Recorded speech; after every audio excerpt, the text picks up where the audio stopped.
10th standard chemistry second chapter acid basis and salts. आज के session में जो हम डिस्कस करने वाले वो टर्म है वो है पीएच। अब वो पीएच टर्म डिस्कस करने से पहले एक बार इंडिकेटर्स के बारे में देख लेते हैं। What were indicators? Indicators are those chemical substances.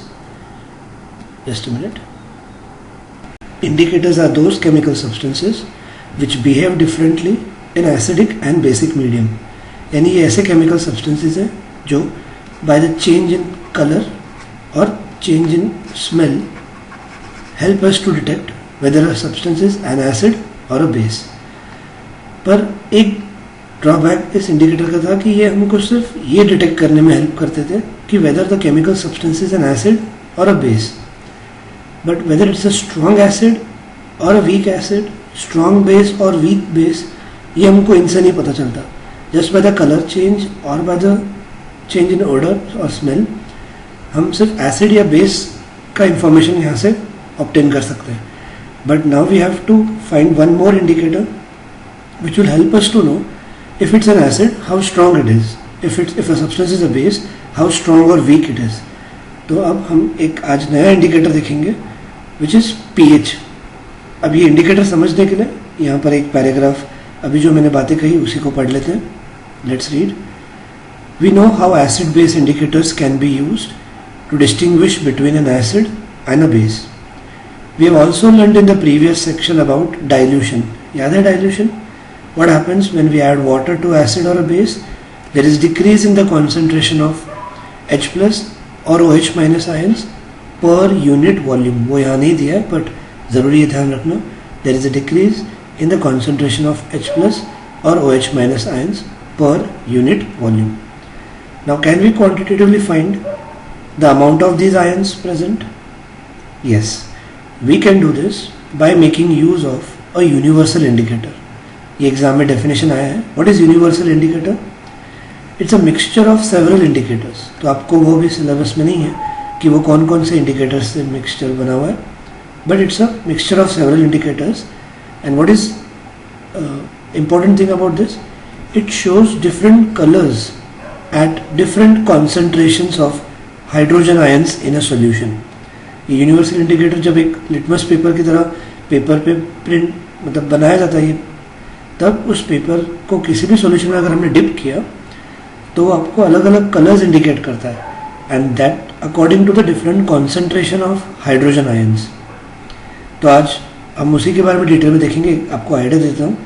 तो रेगुलरली ये क्रीम कलर का पेपर होता है, बट अलग अलग पीएच वैल्यू के लिए ये इस तरह से अलग अलग कलर इंडिकेट करेगा। ये एक साथ इतने सारे कलर्स नहीं आएंगे, बस ये पीएच के वैल्यूज़ के लिए कौन कौन सा कलर वो इंडिकेट करेगा वो यहाँ दिया हुआ है। तो किस पीएच वैल्यू के लिए कौन सा कलर और फिर उससे क्या इंडिकेट होता है, स्ट्रॉन्ग एसिड की वीक एसिड, स्ट्रॉन्ग बेस की वीक बेस, वो सब हम डिस्कस करने वाले हैं। So this is universal indicator, important question. It is a mixture of several indicators and it shows different colours at different concentrations of hydrogen ions in a solution. अब जब ये universal indicator एक paper पे बनाया जाता है, it is called pH paper. Now what is the concept of pH? We are going to discuss now. So let's start with the main concept. What is pH scale? A scale for measuring hydrogen ion concentration in a solution is called pH scale. तो आपको एक idea देने के लिए ये एक ऐसा है। अब आपको ध्यान रखना है कि pH स्केल मतलब लिटमस पेपर की तरह ही pH पेपर होता है, बस लिटमस पेपर खाली रेड टू ब्लू या ब्लू टू रेड होता है। बट ये पीएच स्केल जो है ये आपको अलग अलग कलर्स इंडिकेट करेगा which will tell us about whether acid is strong और weak, whether a base is strong और वीक। तो यहाँ पर आपको खाली मीनिंग एक्सप्लेन करने के लिए ऐसी एक लाइन ड्रॉ की गई है। रियल में ऐसा पेपर नहीं होगा ये, बस ये वैल्यूज़ का मीनिंग यहाँ दिखाने के लिए एक स्केल बनाई गई है। Otherwise the term use will be pH paper, पर यहाँ पे पीएच स्केल की बात हो रही है। A scale for measuring hydrogen ion concentration in a solution is called pH scale. The small p in this pH stands for potence, meaning power. और ये किसकी पावर हमको पता लगाएगा? H, यानी हाइड्रोजन आयन कॉन्सेंट्रेशन की पावर हमको यहाँ से मालूम पड़ेगी।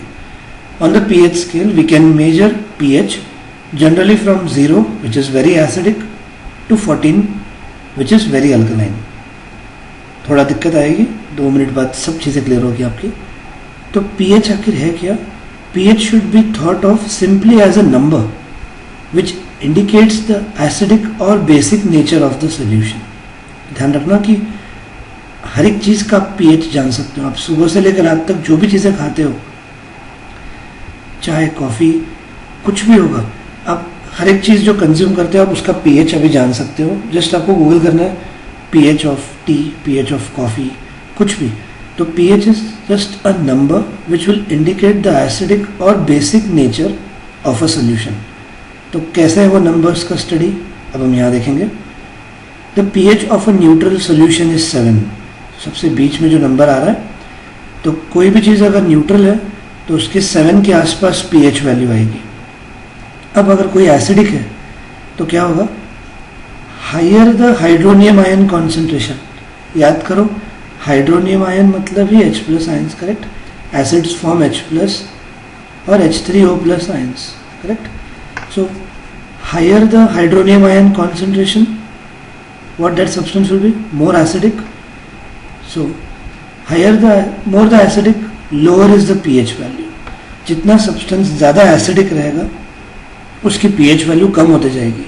और यही इस ग्राफ के ज़रिए दिया है कि आप देख सकते हो the blue region represents H+ ions, और न्यूट्रल केस में क्या होगा कि H+ आयंस भी होंगे और OH- आयंस भी होंगे. But as we go towards the left, as the value is going towards the zero value, there is increase in H+ ion concentration, और उसी को उन्होंने वो ब्लू रीजन से दिखाया है. आप देख सकते हो ब्लू रीजन बढ़ते जा रहा है. So acidic nature increases. Lower the pH value, more is the acidic property of that substance. ध्यान रखना. Values less than 7 on the pH scale represents an acidic solution. जितनी वैल्यू 7 से कम होती जाएगी उतना वो सब्सटेंस एसिडिक रहेगा. As the pH value increases from 7, आप देख सकते हो वाइट रीजन बढ़ते जा रहा है. और वाइट रीजन किसके लिए है? OH- आयंस के लिए.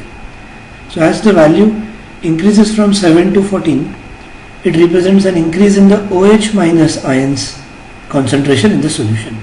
That is strength, increase in the strength of an alkali. What is alkali? Alkali is a base that dissolves in water. So generally paper impregnated, मतलब उस पेपर को उस यूनिवर्सल इंडिकेटर में डिप किया जाता है और उस पर उस सारा यूनिवर्सल सॉल्यूशन जो यूज़ किए थे उसका एक लेयर बन जाता है. और ड्राई करने के बाद ये पेपर आपको लैब में भी दिखेगा. और यही वो पेपर जिसको हम pH पेपर कहते हैं, आपको अलग अलग कलर्स के ज़रिए इन वैल्यूज़ का आंसर देगा.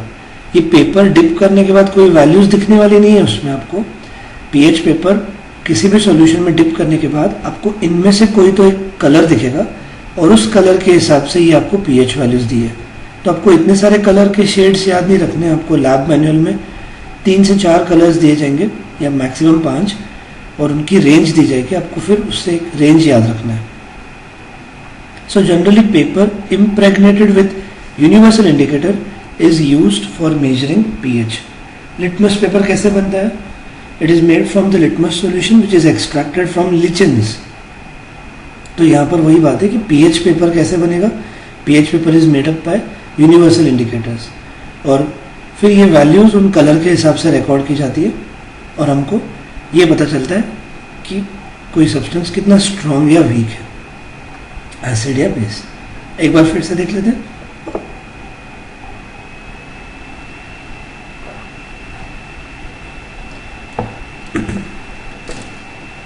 What is pH?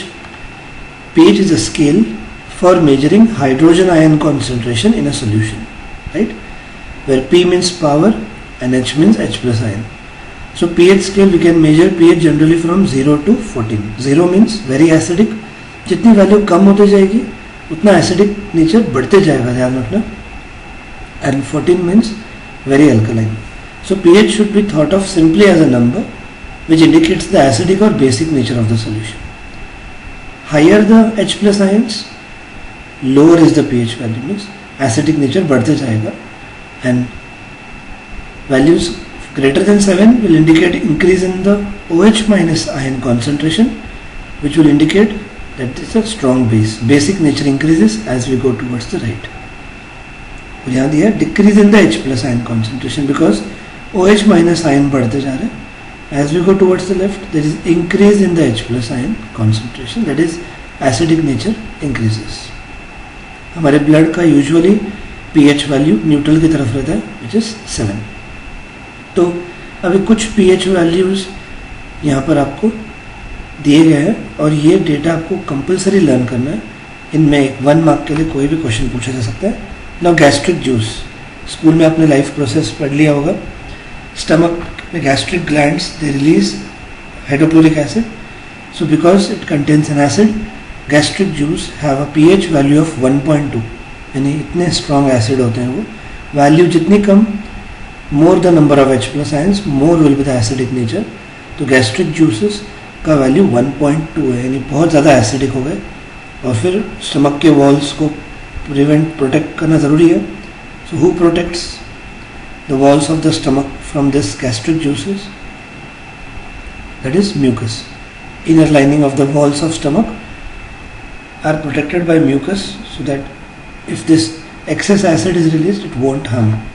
और अगर ज़्यादा ही एसिडिटी होने लग गई frequently, it will harm the walls of the stomach, leading to stomach ulcer. Next, lemon juice. Lemon is acidic due to citric acid present in it, और उसका pH वैल्यू आप देख सकते हैं is about 2.2. So कहीं ना कहीं ये भी strong acid ही बोला जा सकता है. 7 न्यूट्रल होगा. प्योर वाटर, ब्लड, इनका आपको 7.4, 0.4 कुछ फर्क नहीं पड़ता, it's almost neutral. Milk of magnesia, उसका pH वैल्यू 10 है.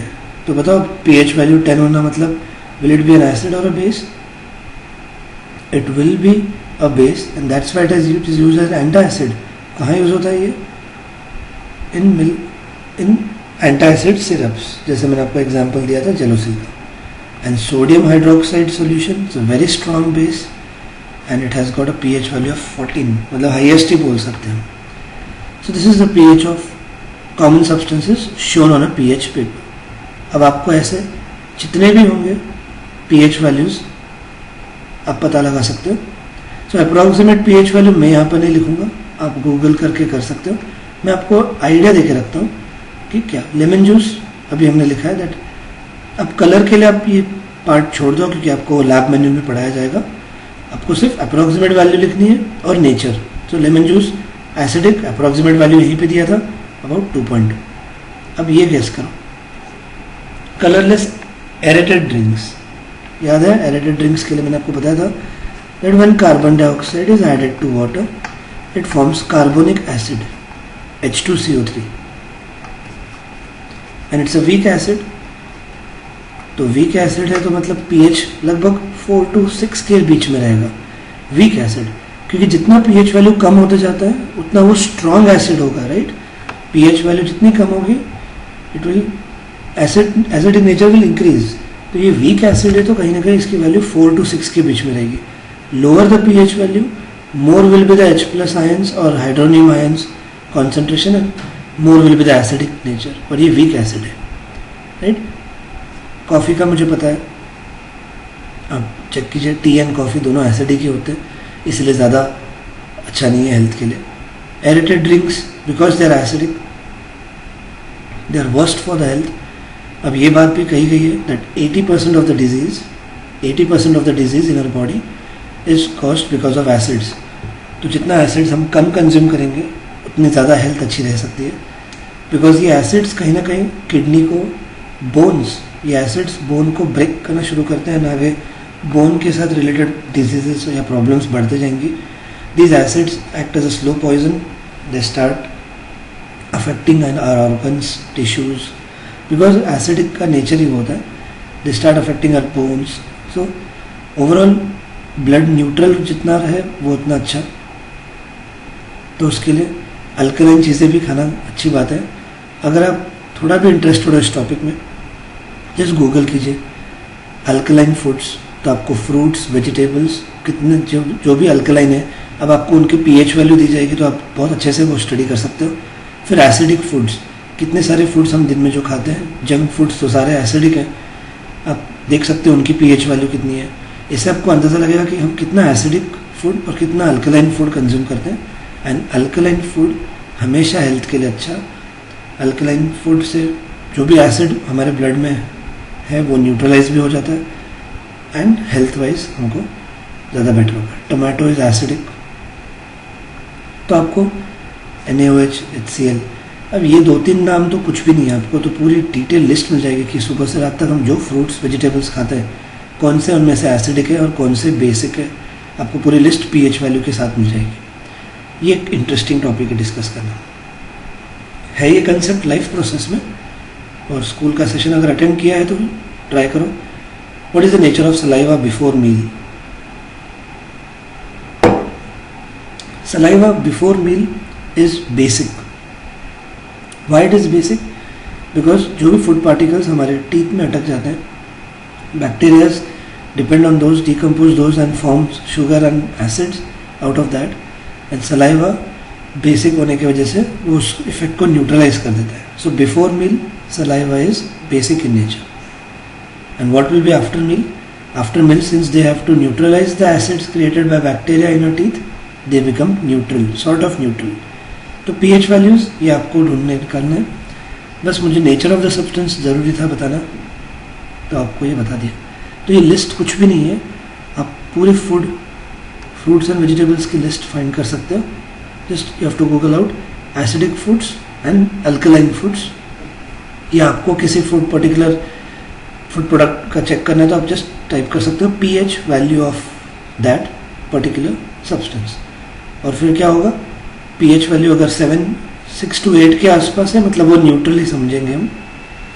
6 या 7 से कम होते जा रहा है, जितना वैल्यू कम रहेगा उतना ज़्यादा acidic and not good for health, और ये जितना ज़्यादा बड़ी वैल्यू रहेगी it will be more basic, again not good for health. So sort of neutral, थोड़ा बेसिक रहे तो that is always much better. So the strength of acid and base depends on what, number of H+ and OH- ions respectively. Acids which give rise to more H+ ions are said to be strong acids, and acids that give less H+ ions are said to be weak acids. उसी तरह से आप weak and strong base का भी definition बना सकते हो। Okay, so this way we have finished a very important concept of pH. और अब कुछ पीएच वैल्यूज और importance of pH in everyday life. First, plants and animals are pH sensitive. pH of the soil is also essential to check for a good growth of plants. pH in our digestive system, pH change as a cause of tooth decay, and self defense by animals and plants through chemical warfare. अब हम ये सब concepts cover करेंगे।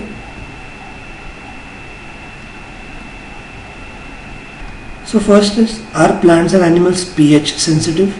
तो जैसे अभी मैंने आपको बोला कि our body can not sustain acidic medium, तो यहाँ देखो कैसे लिखा है, our body works within the pH range of 7 to 7.8। यहाँ देख सकते हो आप 7 to मतलब 8 भी क्रॉस नहीं करेगी pH वैल्यू, तो इतना ही रेंज, न्यूट्रल और slightly incline towards the basic part, ये ही रेंज में हमारी बॉडी सर्वाइव कर सकती है।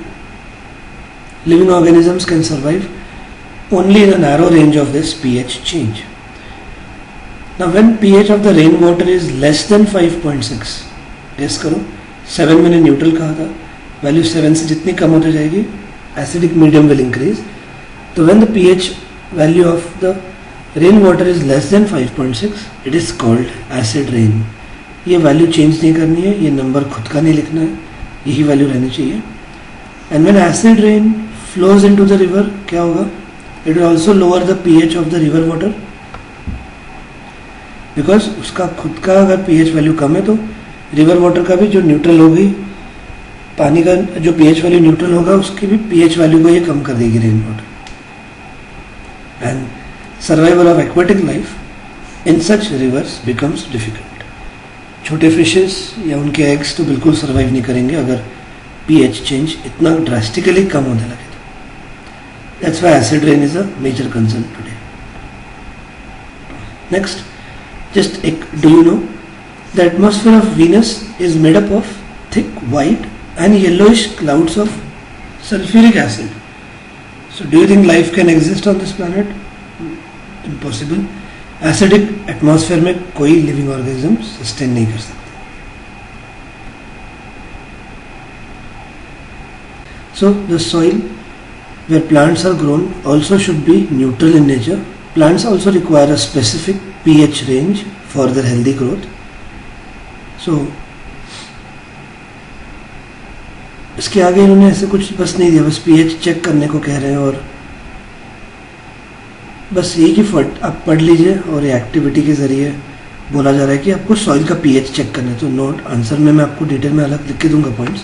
इसके आगे कुछ एक्सप्लेन करने लायक है नहीं, बस इतना ही है कि if we add more fertilizers the pH value decreases, soil becomes more acidic and it could affect the fertility of the soil and growth of the plants as well. Now we move to the third, pH in a digestive system. ये पूरा concept अभी मैंने थोड़ी देर पहले भी discuss किया, life process भी पूरा है, ये रीड करो. Our stomach produces hydrochloric acid. It helps in the digestion of food without harming the stomach because mucus, that sticky substance, will protect the walls of the stomach. During indigestion, the stomach will produce too much acid and this will cause pain and irritation. To get rid of this pain, people use bases called antacids. One such remedy is these antacids neutralize the excess acid. और ये 1 mark question है.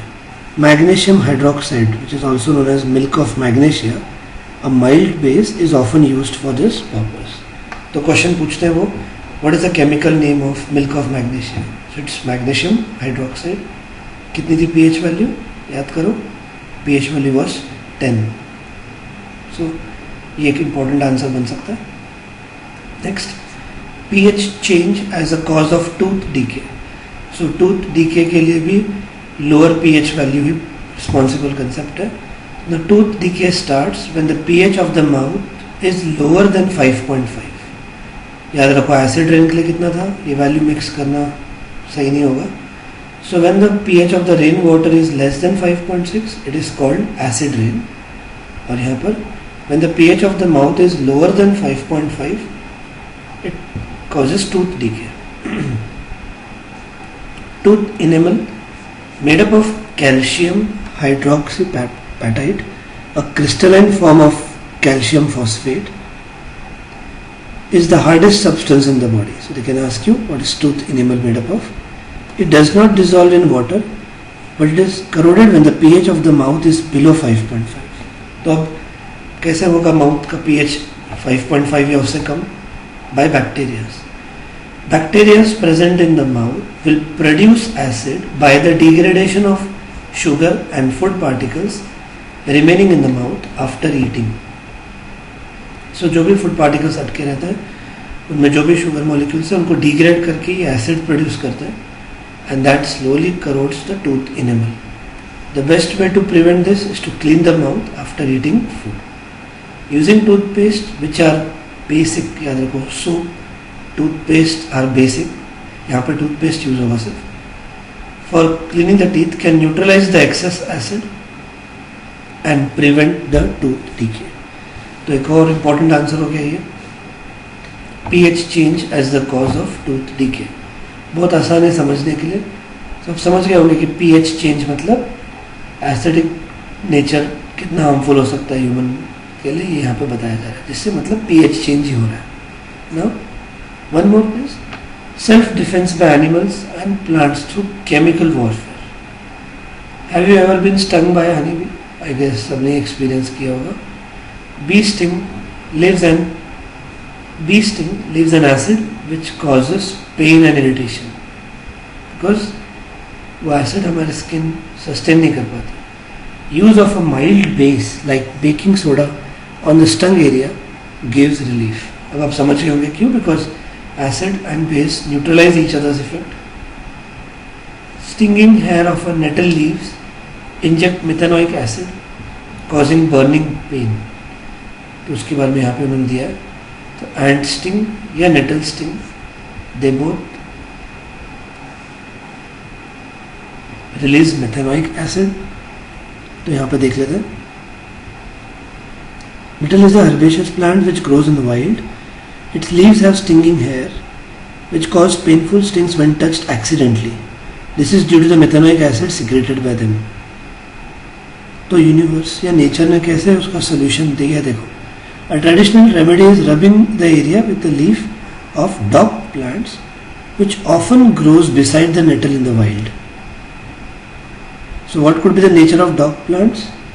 Nature of the dock plants could be base. So next time you know what to look out for if you accidentally touch a nettle plant while trekking. Got it?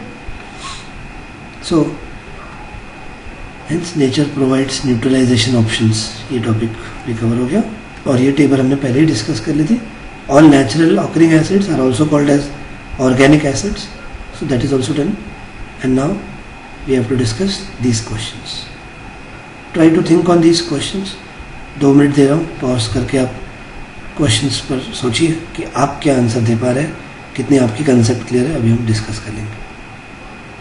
So let's discuss. You have two solutions A and B. The pH of solution A is 6 and the pH of solution B is 8. Think on this. Which solution has more hydrogen ion concentration? Which of this is acidic and which of one is basic? याद करो क्या बताया था. Value less than 7 are acidic in nature, value more than 7 are basic in nature. So solution A whose pH value is 6 is acidic and it will have more hydrogen ion concentration, while solution B will be basic because it has value more than 7, right? Next, what effect does the concentration of H plus ions have on the nature of the solution? यानी concentration of H plus ions से हम कैसे तय करते हैं nature of the solution? Orally बता देता हूँ. More the concentration of H plus ions, more the acidic the nature will be.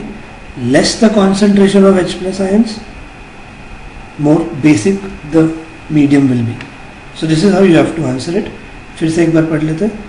या आप ऐसे भी लिख सकते हो that if the concentration of H plus ions is increased, if the concentration of H plus ions is increased, the solution becomes acidic, and if the concentration of H plus ions is decreased, the solution becomes basic in nature. है समझ में?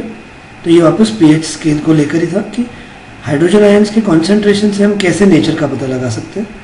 तो बस increase in the concentration of H plus ions increases the acidic property and decrease in the concentration of H plus ions decreases the acidic property or makes it basic also. Now, do basic solutions also have H plus ions? If yes, then why are these bases?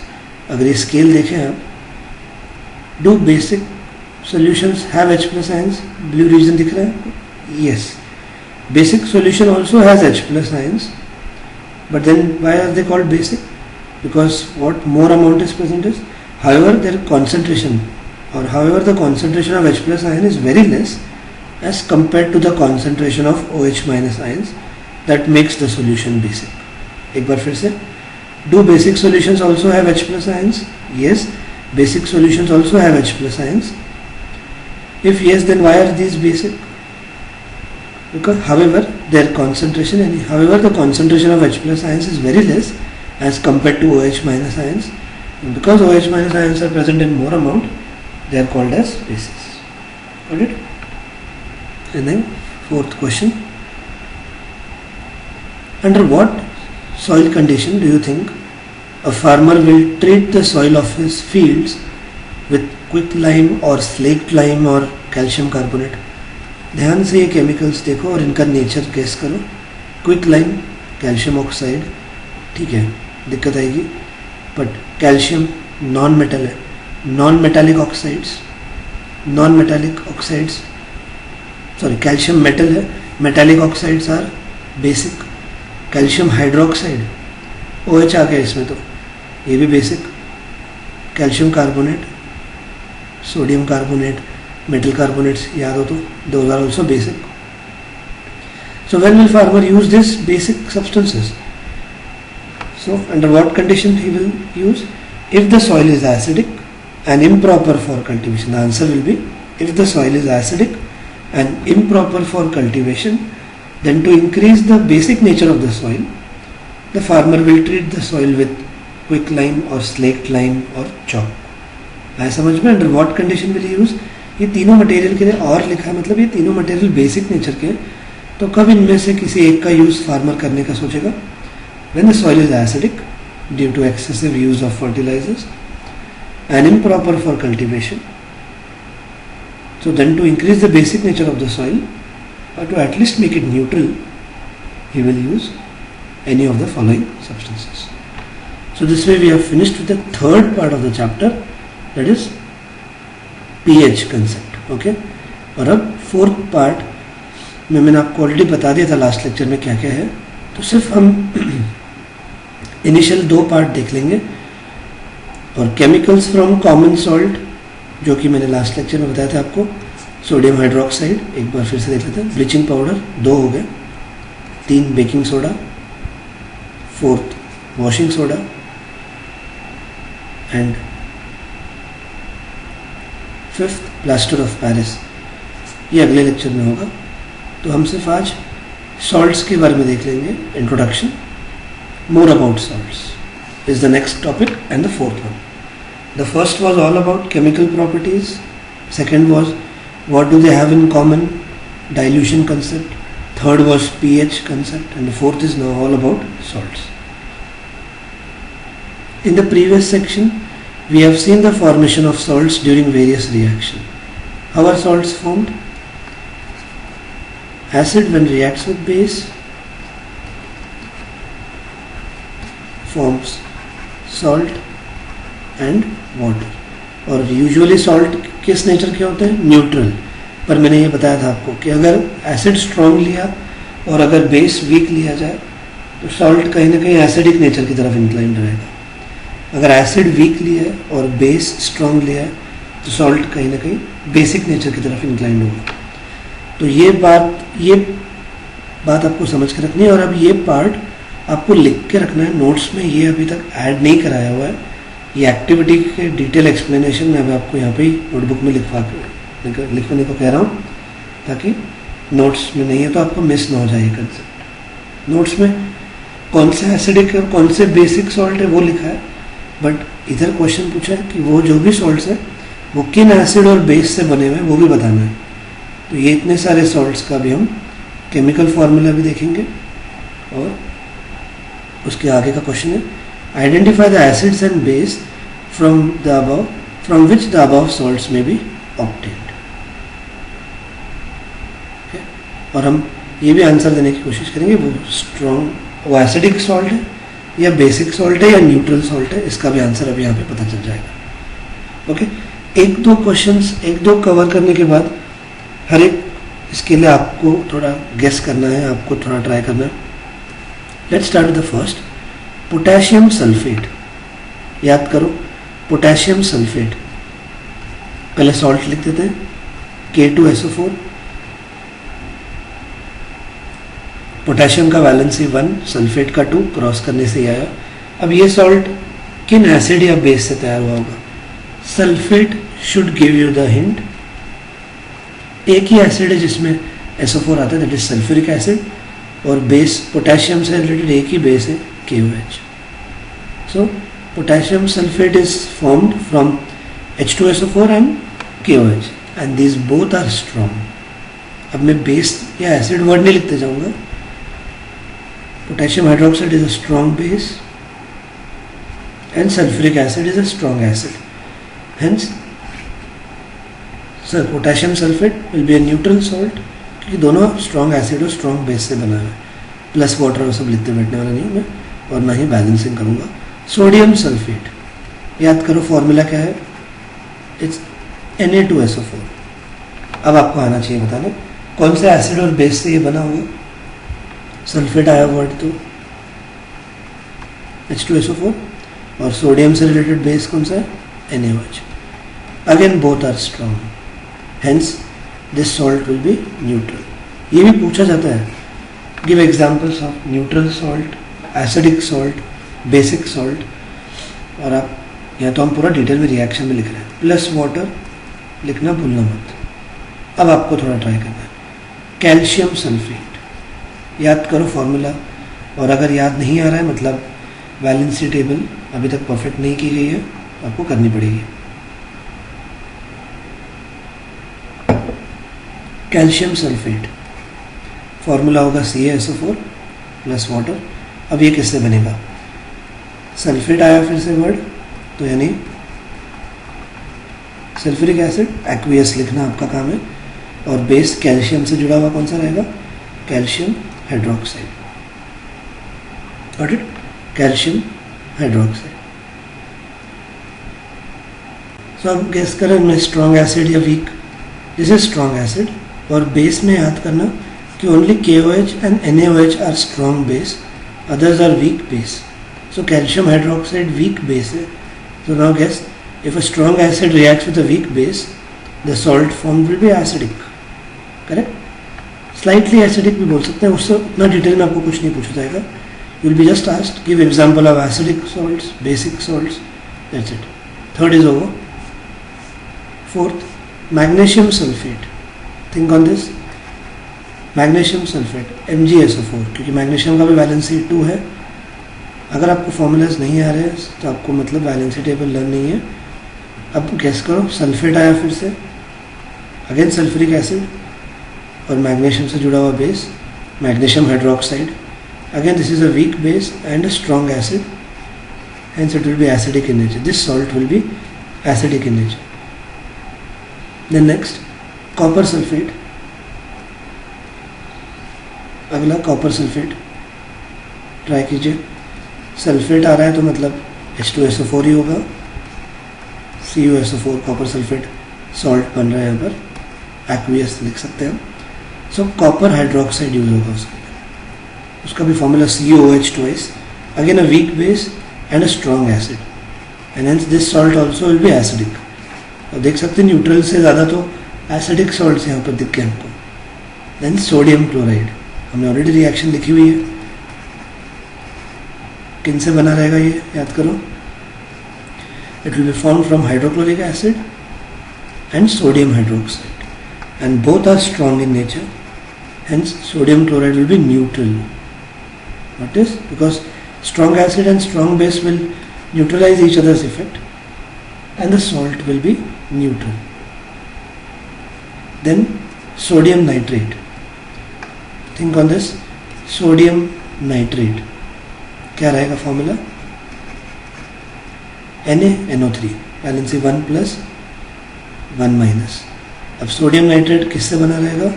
Again sodium आया तो sodium hydroxide word दिमाग में आ जाना चाहिए, and nitrate आया तो HNO3 acid, and nitric acid is a strong acid, NaOH is a strong base, hence this salt will be neutral in nature. तो एक फॉर्मूला से आपको इतने सारे अभी हमने कवर किया। शुरू में जो एलिमेंट दिख रहा है उससे बेस बनता हुआ दिख रहा है आपको, करेक्ट, और बाद में जो पार्ट आ रहा है उससे हमको एसिड गेस करना है कौन सा रहेगा।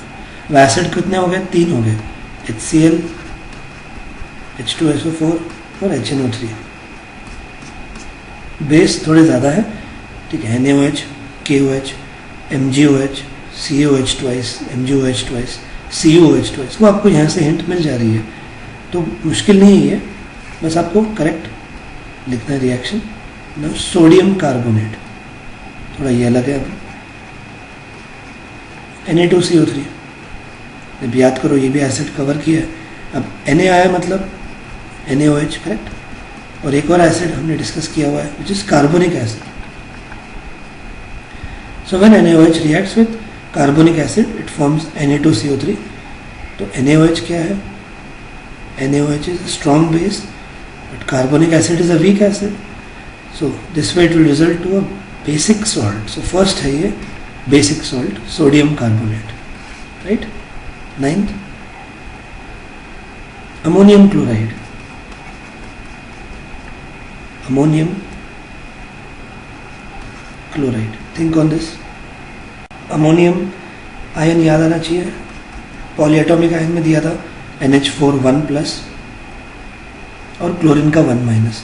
सो अमोनियम क्लोराइड का फॉर्मूला होगा NH4Cl। Second element will give you the idea about the acid. So ammonium chloride में कौन सा एसिड यूज हुआ होगा? Hydrochloric acid which is a strong acid, and the first part will indicate the base which is ammonium hydroxide which is a weak base. So ammonium chloride ये salt weak base और strong acid से बना हुआ है, hence it is acidic salt. Got it? तो ये 9 question हमने यहाँ के कवर कर लिया है, एंड एग्जाम में इस पर क्वेश्चंस पूछे भी गए हैं. So identify the acids and bases from which the above salts may be obtained is done. Now we move to pH of the salts. अब उनमें से कुछ यहाँ पर मेंशन्ड है और कुछ नए भी आएंगे, so we will discuss. Now collect the following samples, check their solubility, check the action of these solutions on litmus and find the pH using pH paper. तो pH पेपर से हमको अलग अलग कलर मिलेंगे और उस कलर से वो रेंज मिल जाएगी हमको. Which of the salts are acidic, basic or neutral? Identify the acid or base used to form the salt. तो pH वैल्यू तो मैं यहाँ नहीं बताऊंगा और ना ही वो पूछते हैं. वो pH वैल्यू जो कुछ स्केल के उधर दिए थे उतनी वैल्यूज के लिए आपको एग्जाम में क्वेश्चन आ सकते हैं, ये वो नंबर्स के लिए. इसके अलावा किसी का भी pH वैल्यू नहीं पूछा जाएगा. Nature can be asked. तो नेचर अभी हम तय कर ही रहे हैं, कौन सा स्ट्रॉन्ग एसिड है, वीक बेस है, या वीक एसिड है स्ट्रॉन्ग बेस है, उससे हमको नेचर पता ही चल रहा है. Let's discuss the first, sodium chloride. It's already done here. Here it is. So sodium chloride is formed from hydrochloric acid and sodium hydroxide. Since these are strong acid and strong base, the nature of sodium chloride will be neutral. So pH value will be around 7. Potassium nitrate, इनमें cover नहीं किया हमने, so make it as 10th. Potassium nitrate formula KNO3, 1 plus 1 minus. Now guess how will potassium nitrate be made up of? आपको अभी आना चाहिए. सोचो कौन सा एसिड और कौन सा बेस. के से जुड़ा है पोटेशियम, पहले एलिमेंट से हमको बेस मिल जाता है KOH which is a strong base, and NO3 nitrate से एक ही एसिड है nitric acid. So potassium nitrate is made up from nitric acid and potassium hydroxide. Since this are strong acid and strong base, potassium nitrate will be neutral in nature, right. Then next aluminium chloride. सर दर्द कर रहा होगा कि इतने सारे क्या है ये. ना aluminium chloride is again salt plus water, वो आपको लिखते बैठना है. अब एल्यूमिनियम क्लोराइड किससे बना रहेगा? फर्स्ट एलिमेंट से आपको बेस मालूम पड़ जाता है, एल्यूमिनियम हाइड्रोक्साइड. फॉर्मूला भी AlOH थ्राइस, क्योंकि बेस एल्यूमिनियम का वैलेंसी 3 है, OH का 1, एंड क्लोरीन से आपको बैलेंसिंग वो सब भी नहीं होगा इधर अभी. सो रिएक्शंस पूछेंगे नहीं इस केसेस में. ये जो सेकंड क्वेश्चन हम कर रहे हैं इसमें आपको खाली आइडेंटिफाई द एसिड्स और बेस यूज्ड, तब भी आपको रिएक्शन बता देता हूँ. प्लस वाटर आएगा. Will it be an acid और a base salt? It's a strong acid and a weak base, hence this salt will be acidic. आगे बढ़ते हैं 12th की तरफ. जिंक सल्फेट,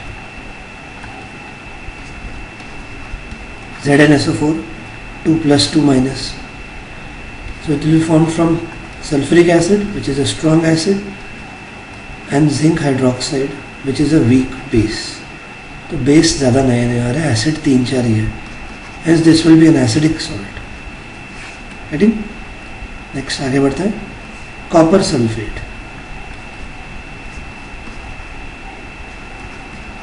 कॉपर का वैलेंसी 2 प्लस, सल्फेट का 2 minus. अब ये किससे बना रहेगा? सल्फेट आया फिर से, it is sulphuric acid and copper hydroxide. Copper hydroxide is a weak base, sulphuric acid is a strong acid, hence the salt will be acidic in nature. Slightly acidic हमको detail में जज नहीं करते रहना, आपको खाली एसिडिक या basic salt है वो पूछेंगे. Then sodium acetate. अब ये रिएक्शन आपको 4th चैप्टर में आएगी. इसका फॉर्मूला है CH3CONA. It's called as sodium acetate. अब बोर्ड एग्जाम के लिए तो पूरा सिलेबस होता है, तब पूछेंगे ये. अभी दिक्कत आई तो सिर्फ लिख के निकालिए, बाकी 4th चैप्टर में डिटेल में समझ में आ जाएगा. अब सोडियम वर्ड पहली बार ऐसे पीछे चला गया तो ये होगा NaOH, which is a strong base, got it? And acetate से ये वर्ड आता है acidic acid, which is CH3COOH. So this is acetic acid, which is a weak acid used in vinegar, edible, and it's a strong base. When weak acid reacts with a strong base, the salt form will be basic in nature. Correct. तो ये reaction आपको आगे होगी वापस, अभी आपको as it is लिख के निकालना है. तो क्वेश्चन नेचर पे तो अभी पूछ सकता हूँ मैं टेस्ट के लिए, रिएक्शन वॉन्ट बी आस्क्ड. आगे बढ़ते हैं. सोडियम कार्बोनेट ऑलरेडी किया हुआ है.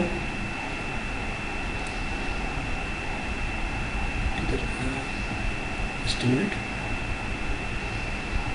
Here it is. How is sodium carbonate made? It is made up from sodium hydroxide and carbonic acid. Carbonic acid is a weak acid. Sodium hydroxide is a strong base. When weak acid reacts with a strong base, it forms a basic salt, that is Na2CO3.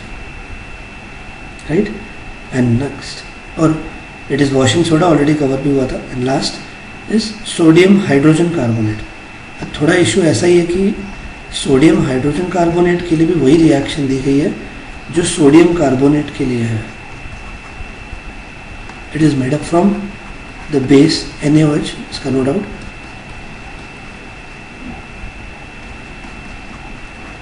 तो detail में अभी इसका कुछ ऐसे mention नहीं है, तो आपको यही याद रखना है. रिएक्शन पूछेंगे नहीं, ये मैंने आपको बता दिया पहले. So what is it's nature? It is made up of a strong base and a weak acid, hence it's nature will be basic. और ये दोनों एलिमेंट्स मैंने इंट्रोड्यूस करा दी थी पहले. हमने Na2CO3 which is washing soda का HCl के साथ रिएक्शन देखा था, और NaHCO3 which is baking soda का भी ये रिएक्शन डिस्कस कर लिया था. This is sodium carbonate, this is sodium hydrogen carbonate, या इसी को सोडियम बाइकार्बोनेट भी कहते हैं. बहुत स्टूडेंट्स इसको सोडियम बाइकार्बोनेट बोल देते हैं, Na2 दिखता है इसलिए. नो, इसको बोलते हैं सोडियम बाइकार्बोनेट या सोडियम हाइड्रोजन कार्बोनेट. आगे आएगा इसका डिटेल वापस. तो this is basic in nature. So we have covered 15 salts. Out of that, 2 were neutral, remaining were acidic or basic.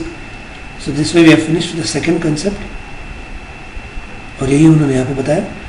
Salts of strong acid and strong base are neutral with pH value of 7. On the other hand, salts of strong acid and weak base are acidic with pH value less than 7, and those of strong base and weak acid will be basic with pH value more than 7. So we have finished an important part. और अब chapter का main 4th part, which is the most important, कल के session में हो जाएगा, and the chapter will be completed. यहाँ तक थरोली पूरा कर दीजिए. मैं यहाँ तक के नोट्स आपको आज भेज रहा हूँ. इसके आगे के नोट्स के लिए 1 दिन लगेगा मुझे आज, और पढ़ाया यहाँ तक है, प्रिपेयर यहाँ तक कीजिए, और इसके बाद के नोट्स का आपको कल मैं ऐड करके भेज दूँगा.